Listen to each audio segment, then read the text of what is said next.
bastards. We need to fight them tooth and nail.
Lovely people. So yeah, here with Restarts Manchester Punk Festival. So nice to see you guys. Yeah, and fucking sick set just happened. It was beautiful as always. You guys are always smash it. How does it feel being back at MPF? I still find festivals a bit novel, like coming back after our break. How are you guys finding it? I found it super empowering. It just driving into the city, just seeing all the punks filtering through the streets and the back alleys, like we're coming home, and just like lots of kind of queer representation, lots of trans punks, and I'm just like yes. So Manchester, you got it going on. MPF. Thank you for having us back. It's been great every time, and yeah. Yeah. How are you guys doing? Have you enjoyed it so far? Is it happy to be back at MPF? Yeah, fucking brilliant. Like, everyone had a few years off during lockdown and stuff, and we had some injuries like going on as well. So it took us a while longer to get back into action. And like, and being back here was Manchester Punk amazing. Festival last time. I'm not sure. 2019, and it was the same venue, I think, as well. Yeah, we played the same venue. Yeah, probably the last one before The injury. the pandemic. Oh, right, yeah. But it's brilliant to be back. Like, Yeah, no, it's been lovely. Like, and also like the queer representation that you were saying before. It was brilliant that like today I've gone from Petrol Girls. I then saw Half Naked Headline, which are like a queer core band from the Isle of Man. as well, yeah. They were fucking sick, and then came to you guys. I was just like, I feel seen. I saw a bit of Fucking Angry as well, which were on after them, and I really wanted to see them. Yeah. Like, and I got to see Yeah. 3 or 4 songs before shooting off. Well, that's how I brought my bicycle, so I could sprint down here and be on time for us. So. Yeah. And after that, we're going to see Shooting Daggers, which is going to I be know. banging. So Yeah. No, it's so sick. It's so sick. And also, you guys have, I mean, you know, a DIY band, obviously you're going to do a lot of, you know, DIY gigs. It was just, I feel like I've seen you guys quite a lot recently in Norwich, and then I saw you at the Lion with the Bristling Tones, and that was, yeah, it was fucking some really good gigs. And then you guys did, which I was sad that I missed, but you guys did one with Boom Boom Raccoon, which I was just like, it just made my heart feel so happy. Yeah, no, that's... I saw them at the Zombie Shack just before. A half-naked headline. Yeah. Like, They were down in front of the stage for us as well. Yeah, like the kind of the meeting of Boom Boom Raccoon with us in Cambridge was just kind of like a marriage I love of it. amazingness. I love it. Their energy is so infectious, and the message chimes with ours, and I was just like, yes, like for an acoustic band to have that much of a punch, I was just like, yes, Boom Boom Raccoon is the ultimate, yeah. And it also just shows that kind of like punk music isn't just about this one sound. It's like, we're all kind of fucking fighting the same fight and talking about the same shit. It's all just, some's a bit more jangly, some's a bit more shouty, and that's nice. I love it. Different methods to deliver the same message, and just kind of, create that unity, because there's a lot of disparity, a lot of everything's being broken up now with all this kind of online division, all this stuff, this kind of media manipulation. Like, so many people since pandemic have like grifted over to this right-wing populist ideology where it's like, we need to question the left, and is it really good to be woke? And I'm proud to say I'm fucking awake, I'm still anti-racist, anti-homophobic, pro-trans rights. And I don't give a fuck about Dave Chappelle and all this fucking, but it's freedom of speech. No, fuck you. If you're fucking denying someone existence and freedom of fucking independence and determination, fuck you. Yeah. So I don't want to get all heavy and shit. No, man, weird. This is a space for it, man. If you're not going to do it here, where the fuck are you going to do it? Like, Write a song for sure. yeah, but it's all about getting into music. Like, paper. Wokeism, like fucking in the States, is like everything's been blamed on wokeism. They can't explain what fucking wokeism is. Everything they don't like is wokeism. I'm woke. Like, fucking woke is good. Because you're awake. Listen to Kathy Burke. She's just fucking nails it. I love Kathy Burke. God, man. I love her. Incredible. Like, she did an amazing series about like what it is to be a woman, and it was it was just some of the lines that it was a fucking great series, wasn't it? I think she's a brilliant, beautiful person. And she's so blunt and so to the point, and I'm just like, yes, oh my God, she's like a breath of fresh air, and oh my God, I love her comedy, and I just love her as a person. Let's just talk about Kathy Burke for the interview. I'm fine with the that. whole interview. Let's fucking go, it's I fine. don't actually know Kathy Burke. She's done an amazing series. She's a comedian. Was a comedian with Harry Enfield back in the day, and they did some really... Kevin and Perry, I don't know if you've seen them. And You should see the Manchester sketch that they do. It's really ridiculous. Yeah, that's good. Yeah. Anyway, what I was going to say, answering from the question that I was going, have you got any exciting gigs coming up that you want to talk about? I don't know how we got onto Kathy Burke, but I love that though. But yeah, have you got any good festivals or gigs coming up that you want to talk about? Or We're playing in Israel? No, we're not. No, the Sinade are gonna come. we did a South American tour before the whole pandemic bullshit, and we went to Colombia, Brazil, Chile, Buenos Aires, and the first port of call was Bogota in Colombia, and we played with this band, Sinadi Al Mundo, and oh my God, they put on the best gig for us. Like we just felt like we were rock stars. Yeah. There was like, they had to have security on the door, like pushing the door shut because the police came, and they break in the door and like demand money, so they paid the police some money, and then skinheads came, and like this whole thing was going on at the door, and the club was packed, and we just had an amazing time. And they're coming now to the UK, and they're touring Europe, and we're doing some gigs. We're going to do 2 gigs at Rockaway Park in just outside Bristol, and we're going to play Portsmouth, and it's their kind of introduction to their first UK gigs, and we're super excited about that. What else do we have? What was that band's name? Sinadi Al Mundo. Cool. Nice. Yeah. They're great guys. It's kind of fast and furious Colombian angry punk. They're amazing, beautiful guys, good hearts, and fighting the good fight, and just amazing band. But it's their first time in the UK, so it's a bit tricky to get an audience. So we're like, hell yeah, we'll play with you, and show you one of the best spots in the UK, which is Rockaway Park. To me, it feels It's time for us to play there, which is like, I'm looking forward to that one. Like, feels like a little bit of Europe, you know, the kind of squat culture. It's not a squat, but it's like people thinking outside the box, you know, just creating an artist space that's inclusive and safe and proactive and a platform for anything that's cool and good in this world, you know. Well, if you ever needed some connections with people in Manchester, there's a lot of beautiful squat communities that are going on, and if you guys ever wanted to come and do that, that would be sick. Yeah, we're down. Like, There's so much good. There's so much good, like activism and squatting going on at the moment in Manchester, especially. Like it's fucking Off camera, yeah. but I need, certain spaces are needed for certain stuff that I can't talk to you about on camera. Sick. We'll talk about that in a minute. Oh, it's exciting. But I don't know if that if that's around Manchester or not. But like, Sick. good to know. Yeah, cool. And I think like sometimes we can also feel when we're in beautiful like DIY spaces like Manchester Punk Festival that you can feel like you're in a bit of a bubble, that it's like this like beautiful DIY activism going on, and that's so nice. But hello. Photobombs. Yay! People.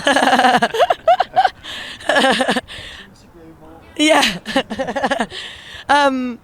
But yeah, just about staying in a bubble sometimes, but I think that it's still quite a unique attribute that you guys stay so consistently and open about what, like true and open about what you stand for, and you continue to stay on current political issues and be really open and fucking angry about that, which, you know, you should be.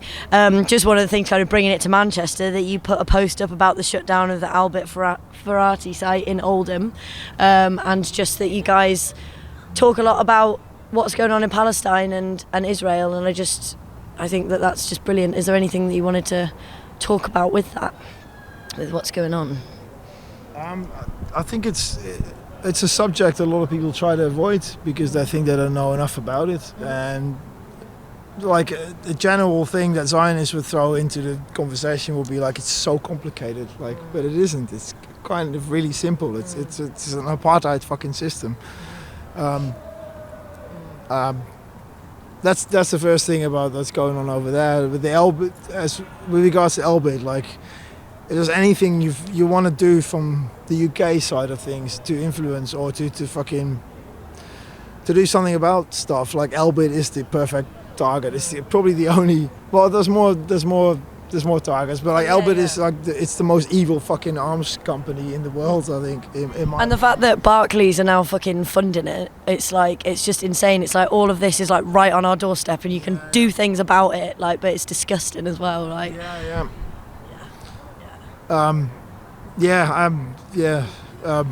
it's hard to talk about, isn't it? Like, because it's almost it's just I'm on an overdraft with fucking Barclays and I can't get out of the Oh, account. man, cut that out the thing. No, I don't cut it out. I'm open about it. Like I've got a fucking trial coming up against Elbit, so I think well, it's never enough you can do against fucking Elbit, but I think, you know, I've got my, as co-founders of Palestine Action, the conspiracy case and the rooftop occupation, the first one Palestine Action did.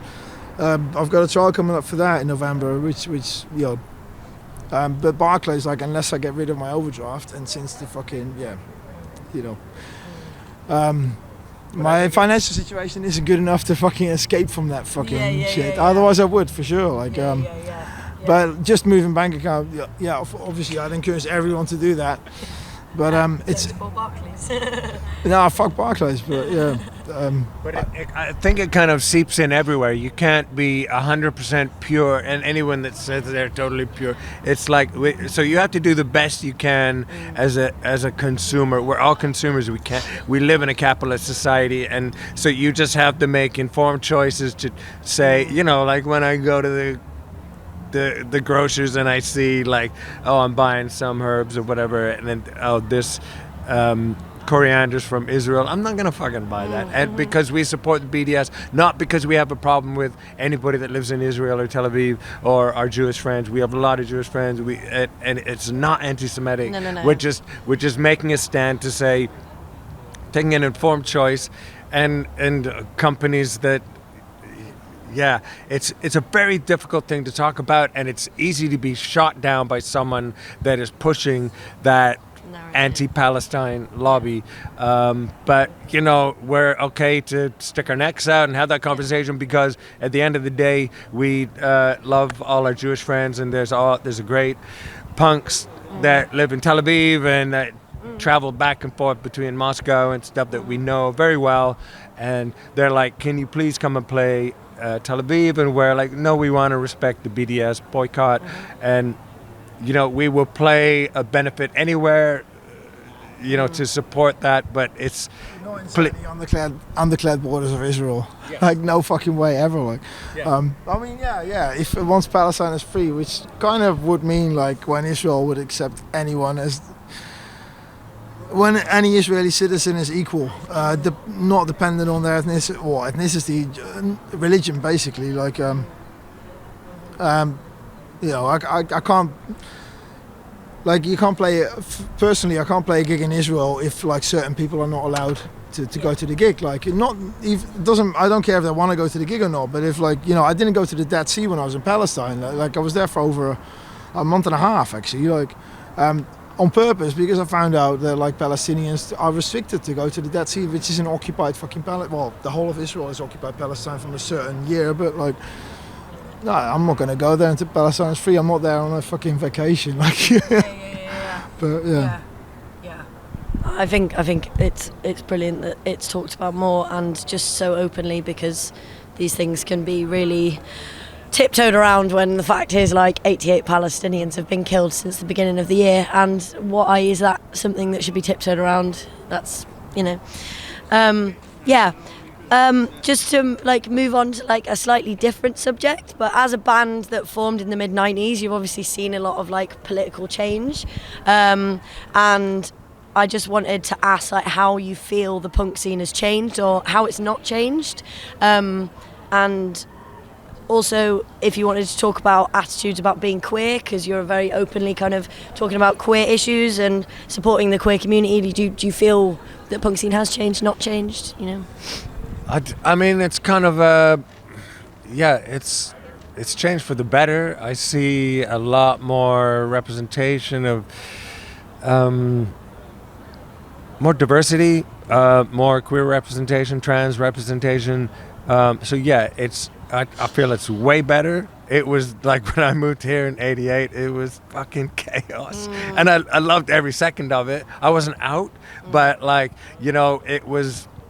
I felt in my zone, and I felt safe, and I had, you know, comrades and friends, and it was all good. But I was on my own internal journey, and when it came out, it was kind of, people were just like, yeah, whatever, yeah, we knew, or like, I was like, really? And then, or, you know, and people just broke the ice in the way that is beautiful about punk. Like, some people just said some, so you a poof or what? And people were like, oh my God, don't say that, you're gonna hurt his feelings. And I was like, actually, thank you. It was that guy Odge, and I was just like, everyone was like, it was the day I came out, and there was a gig at the Swan, and I came in, and everyone was like, oh my God, Kieran's here, and he's gay, and then we didn't want to say anything, and Odge was like, he's from Manchester, he's like, so you a poof or what? And everyone's like, don't say that. And I was just like, thank you, dude. You just broke the ice, and it was hilarious. And then, and everyone just, get on with business. You want a pint, and no one really gave a fuck. It's like usually the internal trauma. You kind of you beat yourself up and suppress it and make it worse than it's going to be. And then, so the more people that come out, and someone came up to me tonight on the stage and said, you gave me the courage to come out as trans. And I was just like, yeah, man, broke my heart. Yeah. You know? Yeah. It increased my heart. Yeah. But yeah, it's so I think this is a more powerful thing now, like the whole queer trans thing, and we need to keep supporting it. And I think the strongest thing is being in a band with like two straight people who I feel 110% confident that they've got my back. So it's about allyship and straight people, you know, defending, because that's how you move forward, you know, like people of color fighting against racism you know, they will keep fighting, but as soon White as need people to do it as well. who are in the Yeah. guilty party are Yeah, kind of yeah. standing aside and saying, actually, yeah. I'm with you, that's when we move forward. So. Yeah, totally. I think that's actually been a lovely theme that's been like really talked about for a lot of the bands that I've seen today. So obviously it's only the first day, but like even like, you know, Petrol Girls saying men need to be the ones that stop this misogyny Yeah. happening at catcalling and casual sexism. It's like, because then these things that build up, and when it gets to things like, you know, femicide and domestic abuse, you can stop that happening. And also, you learn every day. Like, I'm straight, cis white male. I'm so happy to be in a band like Restarts where I can actually support people around me. Yeah. Like, no, for sure. Like that's the main point. Yeah. The main goal. So. Yeah. Sick. I just have kind of one more question, just that you guys have said that you're staying the whole weekend, and who are you looking forward to seeing? Anyone new or old favourites? I saw a band, Fidget and the Twitchers. Oh my god, yeah, we're interviewing them tomorrow. Okay, I'm just like, I need to see that. They're ska punk. Yeah. Mate, they're sick. They're fucking ska punk from Bristol. Yeah. They just look fun and Yeah. kind of radical and pushing the envelope. And I want to catch one unit. Me and Colin are doing Underpants on Sunday, and so we just said, let's just do the whole weekend. And you know, because a lot of times with festivals we just kind of dip in and out. And I was like, actually no, this thing is snowballed into an amazing inner city festival. And yeah, we Robin went to see fucking Angry tonight, like, but they were playing so close to our set that we couldn't do it. He brought his bicycle from London in the van so he could go down. And We played with that band like twice on the last tour. The tour before lockdown we did, promoting the Uprising album, like, and they're from Cologne. And like, yeah, after when I got back home, like fucking since that tour, like I've listened to them at least fucking twice a week, maybe more. Like I really got into their stuff. I was like, oh wow, they're playing Masters of Punk Fest, amazing. And then I realised they're playing almost the exact same time as we are fucking playing in a different venue. So all right, I'm bringing my bicycle down. Fuck this. Like, it's like, That's not like the best plug. I bought my bike from London to see this band. Like, sick. pretend that I cycled down from London and get to the gig like, fucking hell, what? Woo! But yeah, I got to see about 4 or 5 songs of them, and yeah, I'm sure we'll play it again at some point. It's just, yeah, I'm really into their music. They're fucking brilliant. Sick. Cool. No, that's lovely, guys. Thank you for taking some time to come and chat with us, and fucking sick set as always. Like, blow me away like every time. It's fucking brilliant. And yeah, I'll probably see you about over the weekend. And yes, yeah, we'll do. Thank yeah, you so it's much. been good. Nice MPRV. one. Sick. All the best.